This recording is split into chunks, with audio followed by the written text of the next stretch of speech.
Assalamualaikum warahmatullahi wabarakatuh. Nama saya Alan Raffi dari kelas SI 19A akan mempresentasikan tentang Abu Baid Al-Qasim bin Salam.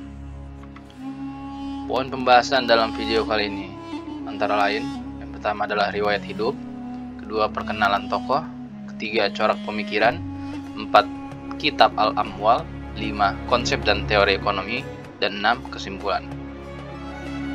Riwayat hidup. Abu Baid lahir pada tahun 150 Hijrah di kota Harrah, Khurasan, sebelah barat laut Afghanistan. Ayahnya keturunan Bizantium yang menjadi maula suku Azad. Setelah 20 tahun, Abu Baid berkelana menuntut ilmu ke berbagai kota seperti Kufah, Basra, dan Baghdad pada tahun 170 Hijriah dan mempelajari ilmu tata bahasa Arab, qiraat, tafsir, hadis, dan fikih. Selanjutnya, dari tahun 192 Hijriah hingga 210 Hijriah, Abu Baid diangkat sebagai qadi atau hakim di daerah Tarsus sampai pada tahun 210 Hijriah. Dari 210 Hijriah ke 219 Hijriah, beliau menetap di Baghdad selama 10 tahun. Dan selanjutnya pada tahun 219 Hijriah, setelah berhaji, beliau menetap di Mekah dan wafat pada 224 Hijriah. Al-Qasim bin Salam bin Miskin bin Zaid Al-Harawi Al-Azadi Al-Baghdadi. Abu Baid hidup pada masa Khalifah Daulah Habasyah, yakni pada masa Khalifah Al-Mahdi tahun 158 sampai 158 Hijriah atau 775 Masehi. Berdasarkan nilai keadilan dan keberadaban, Abu Baid lebih secara historis mementingkan aspek rasionalitas, nalar, dan spiritual terhadap kehidupan manusia, baik sebagai individu maupun masyarakat, yang mana ia berpendapat bahwa revitalisasi dari sistem perekonomian dapat diupayakan melalui reformasi terhadap akar-akar kebijakan keuangan serta institusi ekonomi dengan berdasarkan Quran dan hadis guna mendapatkan nilai-nilai eksklusif dan kemudian diimplementasikan pada pemikiran ekonomi. Corak pemikiran. Abu Baid merupakan seorang ahli hadis dan ahli fikih terkemuka di masa hidupnya. Selama menjabat sebagai qadi di Tarsus, dia sering menangani berbagai kasus pertanahan dan perpajakan serta menyelesaikannya dengan baik. Juga dia merupakan ahli bahasa, karenanya ia banyak menerjemahkan karya dari bahasa Persia ke bahasa Arab. Bila dibandingkan dengan pemikiran Abu Yusuf, maka Abu Baid tidak menelik masalah-masalah kelemahan sistem pemerintahan serta penanggulangannya. Namun, Abu Baid dalam kitab Al-Amwal dapat dikatakan lebih kaya daripada kitab Al-Kharaj. Dalam hal ini, Abu Baid lebih terfokus pada permasalahan yang berkaitan dengan standar etika politik suatu pemerintahan ketimbang berorientasi pada teknik efisiensi pengelolaan. Abu Baid lebih concern kepada masalah restributif dari sisi apa daripada bagaimana. Pandangan Abu Baid mengedepankan dominasi intelektualitas Islami serta bersifat teologis. Ini menjadi fondasi bagi kehidupan manusia di dunia dan akhirat, baik individu maupun sosial. Sehingga dengan pola seperti itu, akhirnya Abu Baid berhasil menjadi salah seorang cendekiawan muslim terkenal pada abad ketiga Hijriah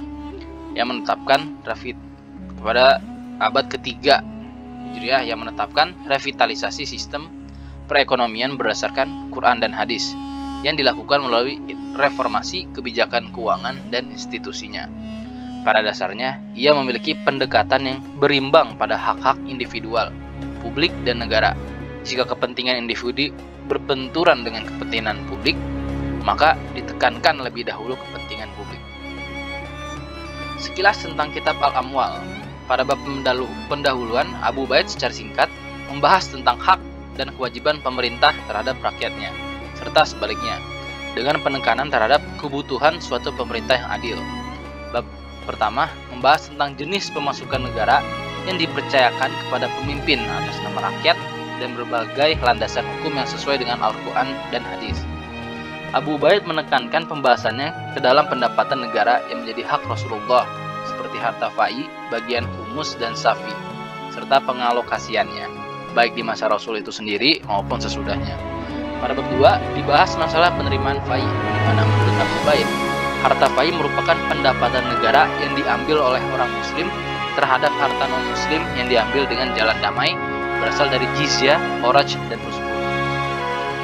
Bab ketiga dibahas 3 sumber utama pendapatan negara, yaitu fai, humus, dan sodaqah, yang merupakan kewajiban pemerintah untuk mengurus dan mendistribusikannya kepada masyarakat.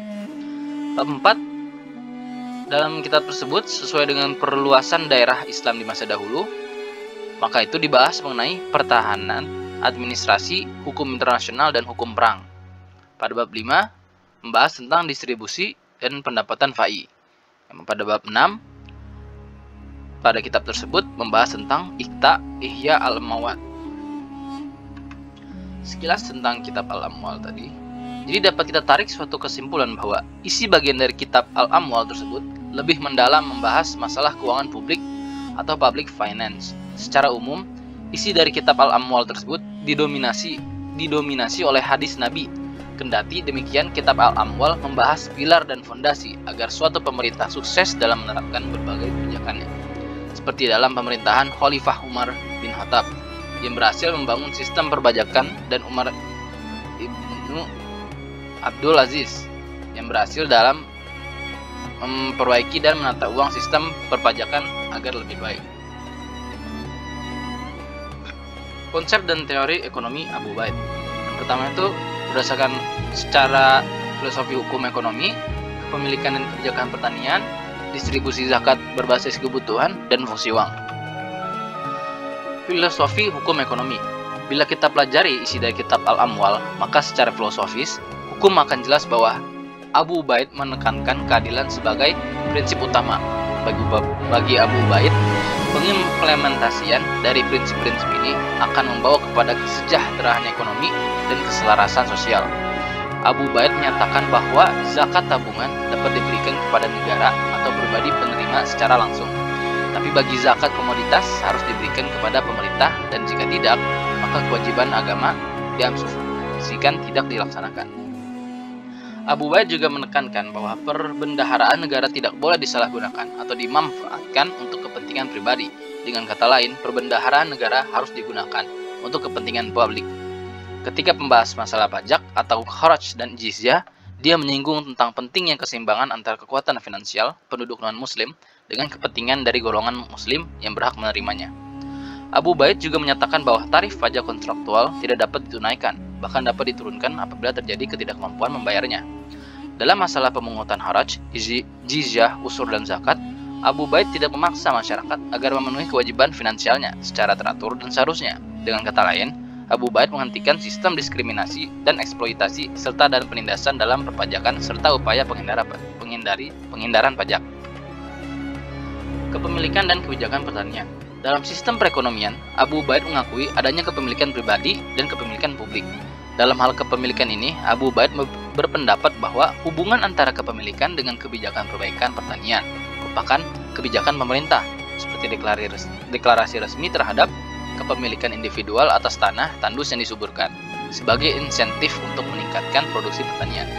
Karena itu, tanah yang diberikan dengan persyaratan untuk diolah dan dibebaskan dari kewajiban pajak, jika dibiarkan menganggur selama 3 tahun berturut-turut, akan didenda dan kemudian dialihkan kepemilikannya kepada penguasa. Bahkan dalam pandangan Abu Ubaid, sumber dari kesejahteraan publik seperti air, padang, rumput, dan api tidak boleh dimonopoli seperti hima atau pohon pribadi. Maka seluruh sumber daya ini hanya dapat dimasukkan ke dalam kepemilikan negara yang akan digunakan untuk memenuhi kebutuhan masyarakat.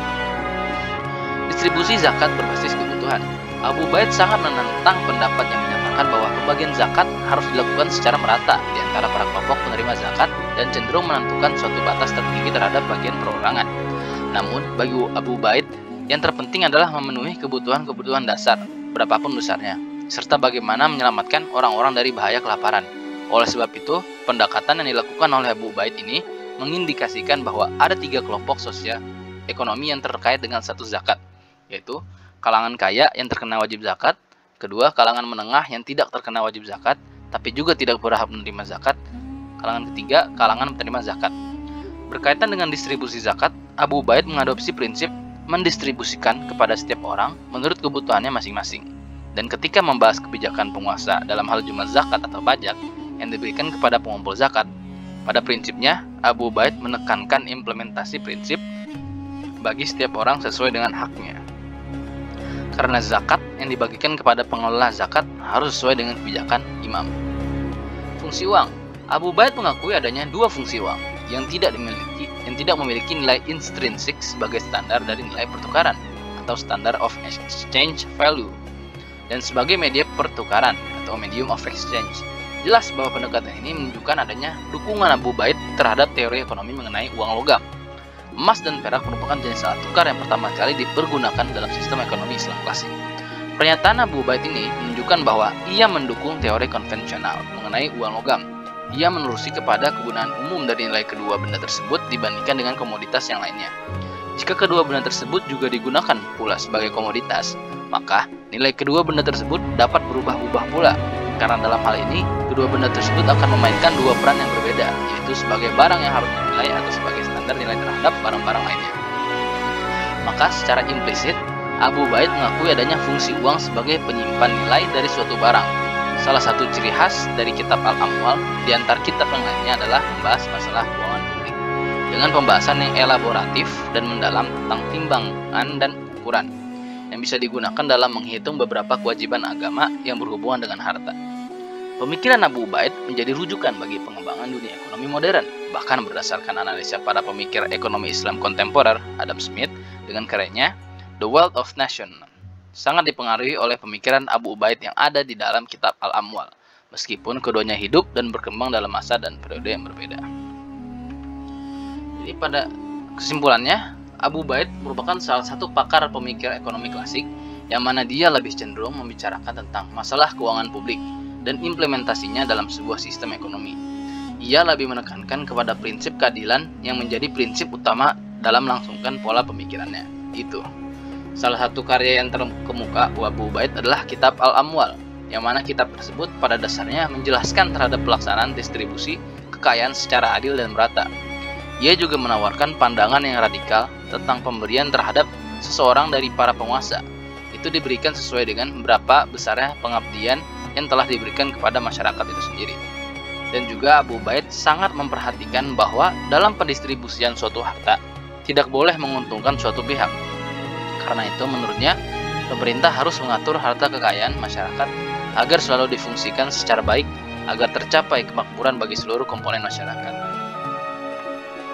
Sekian dari saya. Mohon maaf banyak sekali kekurangan. Semoga ilmu yang didapat menjadi berkah dan dapat digunakan untuk kepentingan umat. Assalamualaikum warahmatullahi wabarakatuh.